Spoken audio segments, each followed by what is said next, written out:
In 1908, deep in the Siberian forests of Russia, a massive explosion shook the land. An explosion so powerful, it was equivalent to 185 atomic bombs.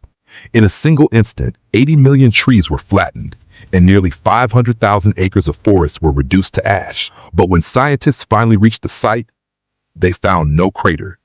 Everything was just burnt, scorched beyond recognition.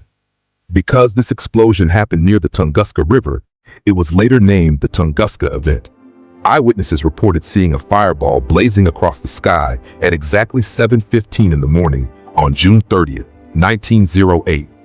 Moments later, a massive blast shook central Siberia. People described a blinding flash of light in the sky and an intense wave of heat so strong it knocked them unconscious. The object was said to be bigger than a 25-story building and weighed as much as 20,000 African elephants. And yet, no crater, no debris, no physical remains. It wasn't until 1927, a full 19 years later, that Russia sent its first scientific team to investigate the site. Due to the remote location and treacherous terrain, it took them years to finally reach the area. What they found was shocking. The trees were flattened in a massive circular pattern, like a giant had slammed down from above. But strangely, at the very center of the blast, the trees were still standing upright, stripped bare of branches. For over a century, people have been coming up with theories. The most widely accepted one? That it was an asteroid that exploded in midair.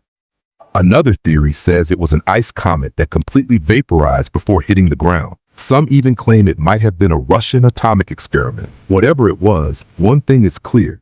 It never actually touched the ground. Instead, it exploded high up in the atmosphere, a phenomenon scientists now call an airburst. That's why no crater was ever found. Today, trees have started growing back in the area. But strangely, some are crooked, bent in unusual ways. Their patterns are noticeably different from the rest of the forest.